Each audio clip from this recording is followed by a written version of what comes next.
নমস্কার বন্ধুরা, রূপা kitchen village ফুডে সবাইকে স্বাগত। চলে এসেছি আবার একটা সুন্দর রেসিপি নিয়ে। আজকে বানিয়ে দেখাবো সাবুদানা দিয়ে দানাদার রসমালাই। তো রেসিপিটা কিন্তু খুব ভালো লাগবে, প্রথম থেকে শেষ অবধি দেখতে থাকুন। আর এই রেসিপিটা কিন্তু খুব অল্প সময়ের মধ্যে কম উপকরণ দিয়ে বানিয়ে নেওয়া যায়, খেতে কিন্তু দারুণ লাগে। বাড়ির সকলেই কিন্তু এই রেসিপিটা খুব পছন্দ করবে। তো দেরি না করে চলুন শুরু করি আজকের রেসিপি। তো এখানে আজকে আমি এই সাবুদানার দানাদার রসমালাইটা বানানোর জন্য প্রথমে এখানে আমি 200 গ্রাম সাবু নিয়েছি। তো 200 গ্রাম সাবু মানে আমার এখানে 1 বাটি হয়েছে, মানে আপনাদের কাছে কাপ থাকলে 1 কাপ নেবেন। এবারে আমি একটা মিক্সি জার নিয়েছি, মিক্সির জারে আমি সাবুদানাগুলো নিয়ে নিচ্ছি, নিয়ে আমি একটু গুঁড়ো করে নেব। ঢাকনা লাগিয়ে নিচ্ছি, এবারে গুঁড়ো করে নেব। তো এখানে সাবুদানাটা কিন্তু আমি গুঁড়ো করে নিয়েছি। আর এই সাবুদানা কিন্তু খুব মিহি গুঁড়ো হবে না, একটু দানা দানা থেকে যাবে। তো দেখতেই পাচ্ছেন আমার সাবুদানাটা কিন্তু অনেকটাই দানা দানা আছে। তো তার জন্য আমি এরকম একটা ছাঁকনি নিয়েছি, একটা বাটির উপরে বসিয়ে একটু ছেঁকে নেবো।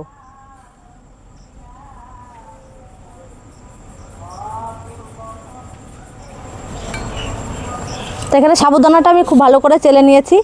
তো দেখুন চালার পরে এরকম মোটা দানার সাবুটা কিন্তু রয়ে গেছে। তো এইটুকু আবারও আমি এই মিক্সি জারে নিয়ে নিচ্ছি, নিয়ে আবার একটু গুঁড়ো করে নেব।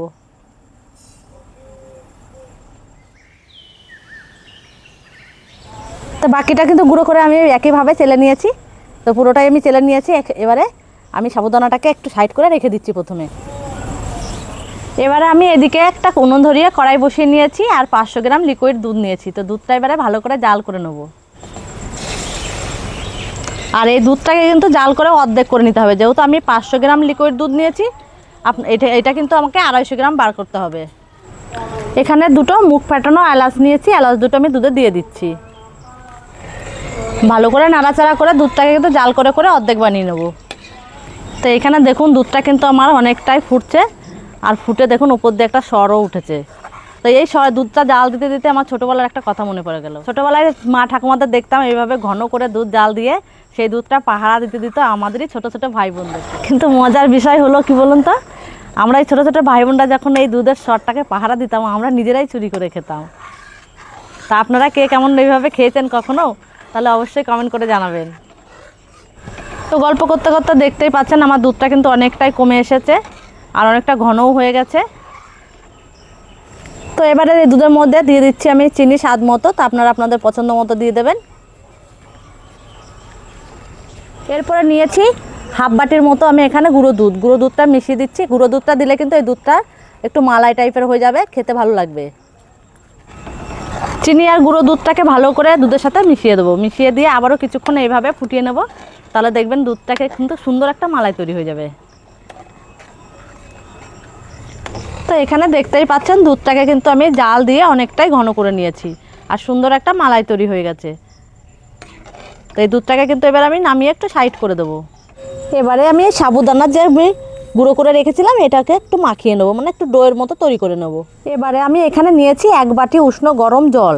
তো এই উষ্ণ গরম জলের মধ্যে আমি দিয়ে দিচ্ছি সামান্য একটু লবণ।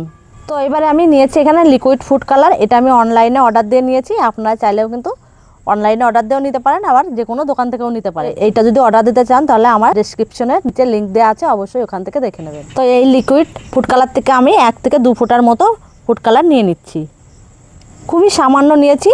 তো এই জলের মধ্যে আমি দিয়ে দিচ্ছি, ভালো করে মিশিয়ে দিয়েছি। এবারে যে সাবুদানা আমি গুঁড়ো করে রেখেছিলাম এই জলটাকে তার মধ্যে অল্প অল্প করে দিয়ে একটা ডো তৈরি করে নেব। জলটা কিন্তু একবারে দিতে যাবেন না, অল্প অল্প করে দিতে হবে আর মাখতে থাকতে হবে।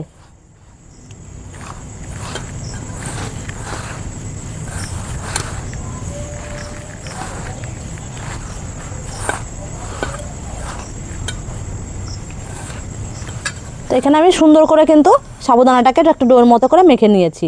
এরপরে ডোয়ের মধ্যে আমি 1 চামচের মতো ঘি দিয়ে দিচ্ছি। ঘিটা দিয়ে আবার একটু ভালো করে মাখিয়ে নেব।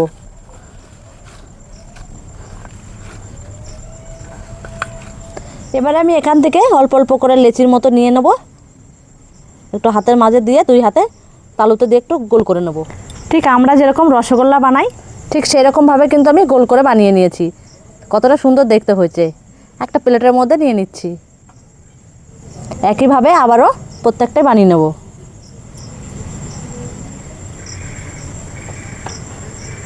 তো দেখুন কত সুন্দর হয়েছে। আর এই বলগুলো কিন্তু রসগোল্লার মতো অত বড় বড় হবে না, আর খুব ছোটও নয়, যেরকম আমরা মার্বেল খেলি মার্বেলের মতো সাইজটা হবে। এখানে সবগুলো সাবুদানার বলস আমি একটা বাটির মধ্যে তুলে নিচ্ছি।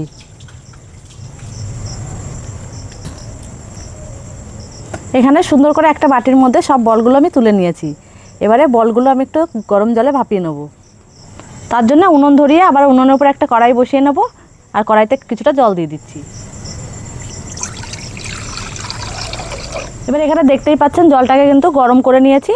তো এই গরম জলের মধ্যে আমি এখানে সামান্য একটু আবারও ফুড কালার দিয়ে দিচ্ছি। এটা পুরোপুরি অপশনাল, আপনারা দিতেও পারেন নাও দিতে পারেন। এরপরে দিয়ে দিচ্ছি সামান্য একটু ঘি। এবারে এই সাবুদানার বলসগুলো আমি এই ফুটন্ত জলের মধ্যে দিয়ে দিচ্ছি।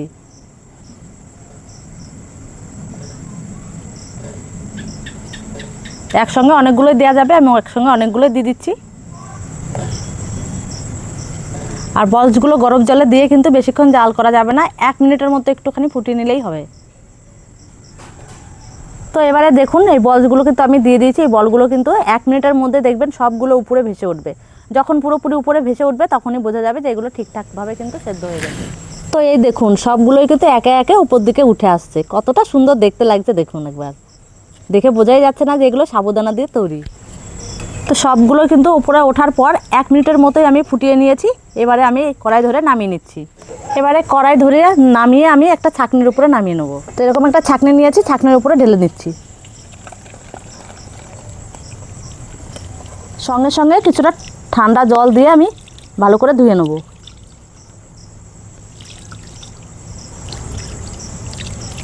তো প্রথমে একবারে সবগুলো হয়নি বলে আমি দ্বিতীয়বারে আবার কয়েকটা ছিল সেগুলো দিয়ে দিচ্ছি। তো ওইগুলো উপরে ভাজতে শুরু করেছে।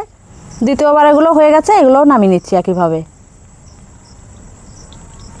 একইভাবে ঠান্ডা জল দিয়ে এগুলো ধুয়ে নিচ্ছি।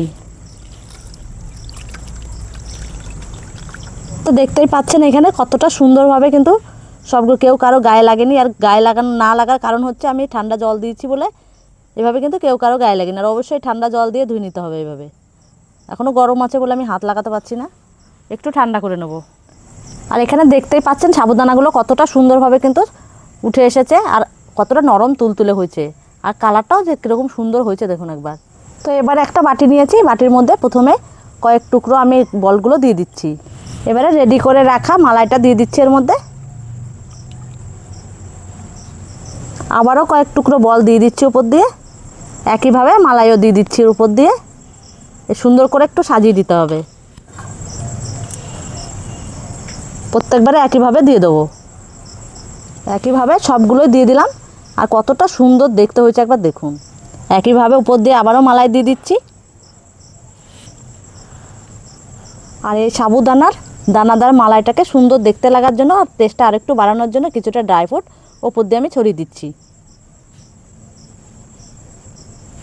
সামান্য উপকরণে আর খুব অল্প সময়ের মধ্যে এরকম দারুণ একটা রেসিপি কিন্তু তৈরি করে নেওয়া যায়। একবার মুখে দিলেই মুখে একবার মিলিয়ে যাবে। দেখতে যতটা সুন্দর, খেতেও কিন্তু দারুণ লাগে। একবার হলেও আপনারা বাড়িতে এটা ট্রাই করে দেখুন। একবার খেলে বারবার খেতে ইচ্ছে করবে। সকলেই কিন্তু বাড়ির প্রশংসা পাবেন।